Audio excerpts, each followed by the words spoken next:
రాష్ట్ర వ్యాప్తంగా అంగన్వాడీలు నిరవధికంగా నిర్వహిస్తున్న నిరసనలకు మాజీ మంత్రి పరిటాల సునీత సంఘీభావం తెలిపారు.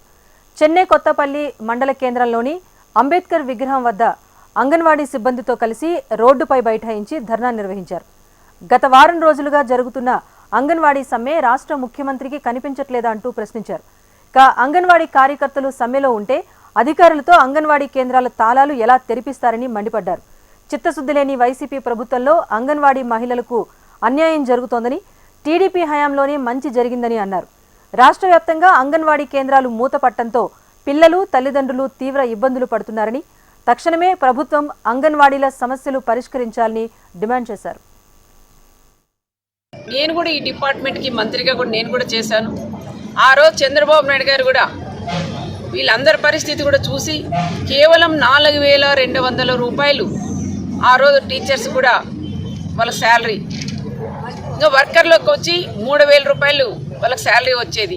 కానీ తెలుగుదేశం ప్రభుత్వం వచ్చిన తర్వాత దాదాపు 10,500 రూపాయలు ఆ రోజు తెలుగుదేశం ప్రభుత్వంలో చంద్రబాబు నాయుడు గారు వాళ్ళకి ఇచ్చిన గిఫ్ట్ అని కూడా మనం చెప్పుకోవచ్చు. వర్కర్లకైతే 3,000ది 6,000 రూపాయలు పెంచిన ఘనత కూడా చంద్రబాబు నాయుడు గారు. మరి ఆ ప్రకారంగా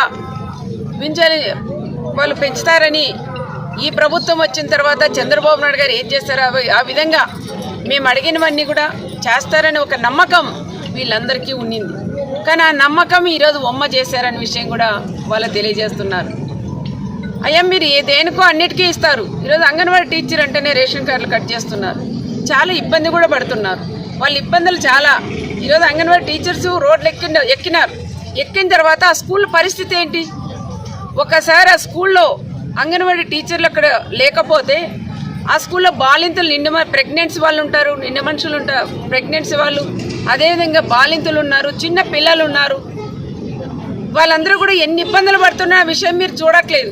8 రోజులు స్టేట్ వైడ్గా వాళ్ళ దీక్షలు చేస్తుంటే కనీసం వాళ్ళు పిలిపించి మీరు మాట్లాడలేదంటే మరి నువ్వెక్కడ సీఎం అని కూడా మేము తెలియజేస్తున్నాం. దీనికి సంబంధించిన అధికారులు ఉన్నారు, ఆఫీసర్లు ఉంటారు, ఐఏఎస్ ఆఫీసర్లు, మీరైనా ఆయన దృష్టికి తీసుకెళ్ళి ఈ విధంగా దీక్షలు చేస్తున్నారు, వాళ్ళ డిమాండ్లు ఉన్నాయి, మరి ఇవి ఎంతవరకు మీరు నెరవేరుస్తారని ఒక్కసారన్నా పిలిపించి మీటింగులు పెట్టారా?